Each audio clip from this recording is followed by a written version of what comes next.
This video is part of a series of videos I'm doing where I am using Mike Caulfield's SIFT framework to look at the potential accuracy of various news articles coming from the lens of business ethics, because that is a class that I'm teaching starting in late January 2021. So if you have been watching this series, then you would know that the last topic that I picked was not the right one to pick for the very first actual use of the SIFT framework, as opposed to the first two videos where I talked about why I'm doing this and then gave an overview of the SIFT framework. So today I decided to go a tad bit not as extensive as that one was. And so when I was looking at Twitter last night, so last night would have been January the 7th, 2021. I follow an account on there called Ethics in Bricks. And a lot of times they'll do quotes, and they're always, using Lego, although they don't use the brand name Lego. Make note of that. But in terms of trying to convey the information. So I saw this and thought it relates to the class learning outcomes and the things that we will be talking about. And then it of course, these are not the originators of the content, the little Lego pieces. I'm kidding. Whoever manages this account, it pointed over to a Wired.com story from Wired magazine. And the major claim, of course, here is that, or at least that I am exploring here, is that 64% of the time, according to Facebook's own research that they have performed, that a person joins an extremist Facebook group, they do that because Facebook recommended it. Lots of ethical implications here to explore. And so the Wired magazine article, in the headline and in the subheading, of course, it makes some, this is reporting purportedly information. This is more of an opinion that because of that, these social media platforms must pay for their role in the insurrection. So that was on January the 6th, 2021, the events that occurred at our nation's capital. So I am not going to explore this opinion. What I am seeking to do, my goal in the SIFT framework here, is to see if this claim is likely to be accurate. So what I do in the SIFT framework, we start with the S or the stop. And so rather than me just sharing this without any further research or thought process, I would stop. And the other thing about the stop framework, which I haven't talked a lot about yet, is when we start to have these really visceral reactions to things, when it really sparks emotion, is some of the most important times when we ought to stop. And so that definitely struck me with this one. This has been quite a week as I record this, and I have a lot of feelings, so it's good that I stop. And so as far as investigating the source, again, remember, I am not attempting to do a full-blown analysis about this perspective that platforms should pay for their role in this week's events. This is my goal. Is this 64% of the time figure likely to be accurate?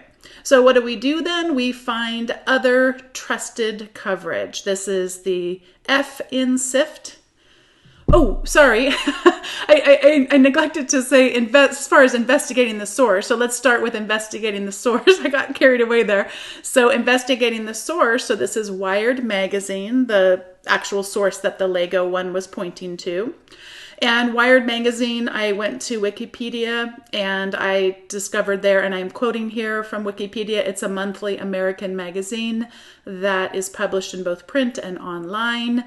And it talks a lot about its founding, and it's got a worldwide presence, and its parent company it was bought by Condé Nast, and then it talks about its parent company. So a lot of information about kind of the web of families of businesses that are related to one another. And it talked a little bit about how a couple of things that the people who wrote for Wired, terms that they have coined but nothing was standing out to me in terms of this not likely being a credible source. They did struggle through the .com boom and subsequent bust. And so then you ask the question, how do they make their money today? They started paywalling their content in 2018. So you get 4 articles or so. And then if you want to be able to read more of their stories, you have to pay for that, pay a subscription fee. So then we go to the finding other trusted coverage. And I just wanted to note here, Wall Street Journal was the one that popped up first for when I started to do my searching. And just a little note here, not specifically related to this story, but when I did the wikipedia.com space Wall Street Journal, I had to scroll down before I ever got to the Wikipedia. So there were advertisements. That doesn't mean that Wall Street Journal is doing anything nefarious here. That means that we need to be aware that when we Google things, that the first stories that come up may not be the ones we're actually going to get the most help from in our quest for information. This is something that Mike Caulfield mentions in his SIFT 3-hour course. So we've got the Wall Street Journal though, and I'm not going to go into too much detail here, but it is considered to be a newspaper of record, especially when it comes to business and financial news, which this would fall under. They do mention in Wikipedia that they have tended to differ from scientific consensus on, and I'm quoting here, climate change, acid rain, and ozone depletion, as well as on the health harms of secondhand smoke, pesticides, and asbestos. So if I was researching something about climate change, I would be a lot more cautious here. I'm not feeling as cautious for can I trust that the Wall Street Journal is also verifying this as my other sources of trusted news. I'm feeling okay with that.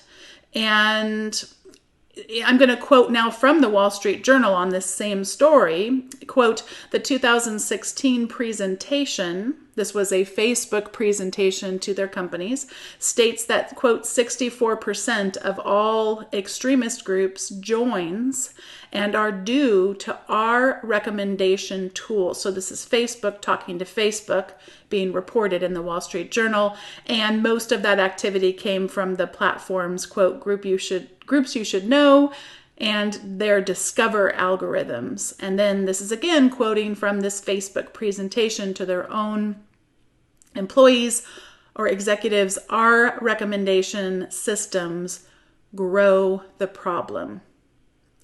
I was not able to, although candidly, this is one of those things where Mike Caulfield talks about that these are shallow dives. You know, if I was going to be publishing, you know, my perspective on this and wanting to cite sources and all of this, I mean, it would be different if I was going to do a deep dive, I guess is what I'm trying to say.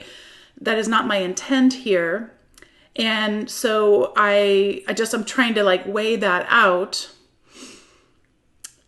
So anyway, the rest of the, oh, I'm sorry. I was saying I didn't do a deep dive to go find the actual presentation. So a number of these sources are talking about this 2016 presentation, but like, is there a slide deck out there somewhere? I didn't find it if there is, but they're all corresponding with each other. So, but I don't have like that source document. If there was a slide deck, there might not have been, by the way.